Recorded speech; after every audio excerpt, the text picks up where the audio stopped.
दिल भी चाहिए और दिमाग भी चाहिए। सत्ता विरासत में मिल सकती है, बुद्धि विरासत में नहीं मिलती है। अब गुंडा और माफिया भाग रहा है, पुलिस उसको दौड़ा रही है, और अगर उसने कहीं कोई दुस्साहस किया तो फिर वहीं पे राम नाम सत्य है, यह भी तय हो जाता है। जनता लड़ाई लेगी, ये गुंडे और माफिया एक एक करके यमलोक की यात्रा के लिए प्रस्थान कर जाएंगे। उत्तर प्रदेश में 5 सितंबर को हुए मंगेश यादव के एनकाउंटर ने राजनीतिक रूप ले लिया है। मंगेश यादव के एनकाउंटर के बाद विपक्ष और मंगेश के परिवार ने सरकार और उत्तर प्रदेश पुलिस के ऊपर कई सवाल खड़े किए हैं। एनकाउंटर पर उठ रहे सवालों पर राहुल गांधी ने कहा था, भाजपा शासित राज्यों में कानून और संविधान की धज्जियां वही उड़ा रहे हैं जिन पर उनका पालन कराने की जिम्मेदारी है। वहीं समाजवादी पार्टी नेता अखिलेश यादव ने इसे संगीन शासनीय अपराध बताया है।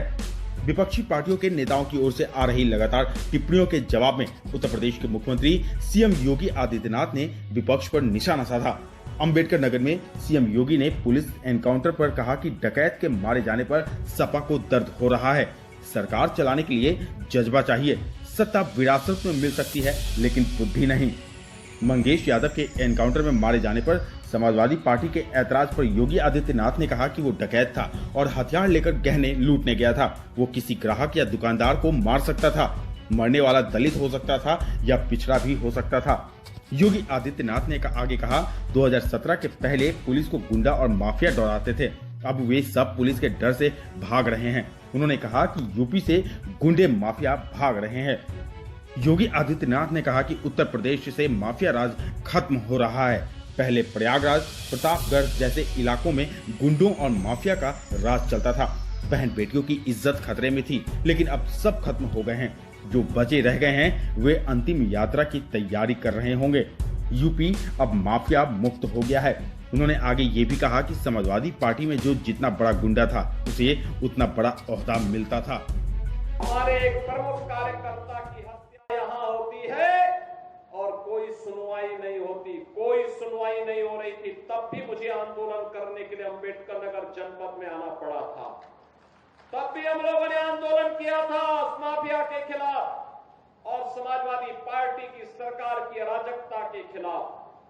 कौन ऐसा जिला था, चाहे वह अंबेडकर नगर जिला रहा हो, अयोध्या रहा हो, मऊ, आजमगढ़, गाजीपुर, प्रयागराज, प्रतापगढ़, सुल्तानपुर, कोई जिला ऐसा नहीं था जहां पर कोई न कोई बड़ा माफिया समानांतर सरकार चला करके आम जनता की आवाज को दबाता था, गरीबों की आवाज को दबाता था, पिछड़ों की आवाज को दबाता था और दलित वंचित योजनाओं से भी वंचित रहते थे।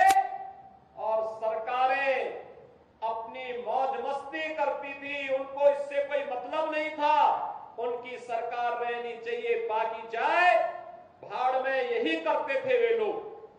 लेकिन 17 के बाद एक एक करके माफिया कहां चले गए ये भी आप सब जान रहे हैं। माफियाओं की छुट्टी हो गई, माफिया मुक्त उत्तर प्रदेश हो गया। जो लोग पर्व और त्योहार में विघ्न बाधा डालते थे, विघ्न बाधा समाप्त हुई।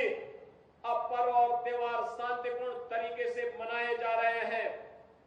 बेटी और व्यापारी की सुरक्षा पर जो खतरा पैदा करते थे वे सभी गायब हो गए और जो बचे हैं वे भी अपनी अंतिम यात्रा की तैयारी कर रहे होंगे।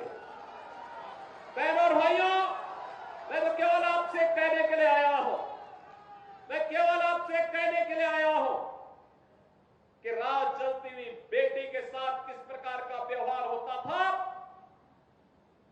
और किस प्रकार के वक्तव्य आते थे उस समय के मंत्रियों के, किस प्रकार के बेशर्मी पूर्ण वक्तव्य देते थे समाजवादी पार्टी के नेता।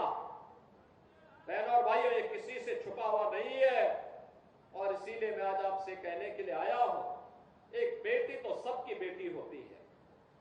उस बेटी का सम्मान और उसकी रक्षा पूरे समाज का दायित्व बनता है। लेकिन ये समाजवादी पार्टी इसका महत्व कहां समझ पाएगी। यहां तो गुंडों की भरपूर फौज खड़ी थी, उनको लेकर के लोग चलते थे। उनको अपना शागिर्द मानते थे। जो जितना बड़ा गुंडा और माफिया होता था, समाजवादी पार्टी में उतना बड़ा ओहदा उसको दे दिया जाता था। और समाजवादी पार्टी के लोग इसी में गौरव से बोलते थे कि देखिए ये गुंडा हमारा इस जिले को संभालेगा। उनको नहीं पता था कि जनता लड़ाई लेगी, एक गुंडे और माफिया एक एक करके यमलोक की यात्रा के लिए प्रस्थान कर जाएंगे और जनता जनार्दन के साथ अन्याय का हिसाब चुकता होगा। याद करिए 17 के पहले, याद करिए 17 के पहले पुलिस पहले भागती थी, पीछे पीछे गुंडे दौड़ाते थे। आज 17 के बाद उल्टा हो गया है।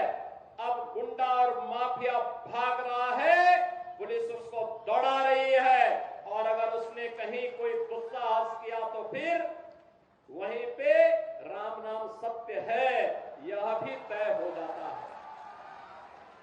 बहनों और भाइयों, सरकार चलाने के लिए जज्बा चाहिए। सरकार चलाने के लिए दिल भी चाहिए और दिमाग भी चाहिए। सत्ता वरासत में मिल सकती है, बुद्धि वरासत में नहीं मिलती है। दिमाग भी वरासत में नहीं मिलता है। ये जो लोग सत्ता को अपनी पपौती मानते थे, वे लोग आज समझने लग गए हैं अब उत्तर प्रदेश में कभी उनको वापस नहीं आना है, इसलिए षड्यंत्र करने का प्रयास कर रहे हैं।